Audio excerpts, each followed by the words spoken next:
22 aprel Xalqaro yer kuni sifatida nishonlanadi.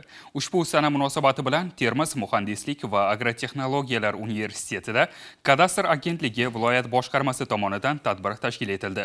Tadbir doirasida yer resurslaridan samarali foydalanish, zamonaviy kadastr tizimini joriy etish va yoshlarning ekologik ongini oshirish masalalariga alohida e'tibor qaratildi. Tafsilotlar bilan muxbirimiz.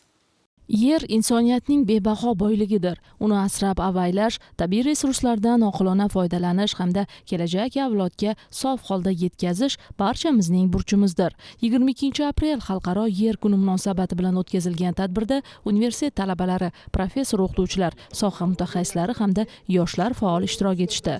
Tadbir avvalida kadastr sohasiga oid zamonaviy texnika va uskunalar ko'rgazmasi tashkil etildi. Unda yer o'lchash, geodeziya va kartografiya ishlarida qo'llanilgan ilg'or texnologiyalar namoyish etilib, ishtirokchilarga ularning amaliy ahamiyati tushuntirildi. Bugungi kunda eng dolzarb masala bo'lib kelayotgan yer munosabati, atrof muhitni asrash, uni avaylash va kelgusi avlodga yetkazib berish masalasi qo'yilgan. Davlat kadastrlar palatasi, Surxondaryo viloyat boshqarmasi ham bunga o'zimizni munosib hissamizni qo'shish maqsadida bu ishlarni amalga oshiryapmiz. Shuningdek, soha xodimlari tomonidan talabalar uchun ochiq darslar ham o'tkazildi. Darslarda raqamli kadastr tizimi, geoaxborot texnologiyalari, yer hisobini yuritishdagi yangiliklar va sohada amalga oshirilayotgan islohotlar haqida batafsil ma'lumotlar berildi. Bu esa ayniqsa universitetdagi kadastr yo'nalishida tahsil olayotgan yoshlar uchun ham muhim tajriba maktabiga aylandi. Tadbir doirasida rahbar va yoshlar uchrashuvi ham bo'lib o'tdi. Unda yoshlar o'zlarini qiziqtirgan savollarga javoblar olishib, sohadagi imkoniyatlar, yangi loyihalar va kelgusidagi rejalar yuzasidan ochiq muloqot tashkil etildi.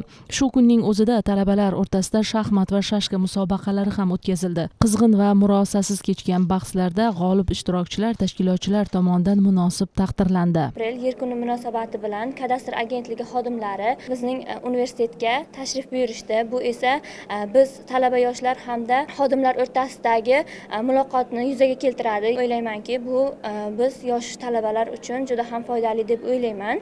Aytish kerakki, mazkur tadbir yoshlarda yerga nisbatan mas'uliyatli munosabatni shakllantirish, ularning kasbiy bilim va ko'nikmalarini mustahkamlash, shuningdek, sohaga bo'lgan qiziqishni yanada oshirishga xizmat qildi.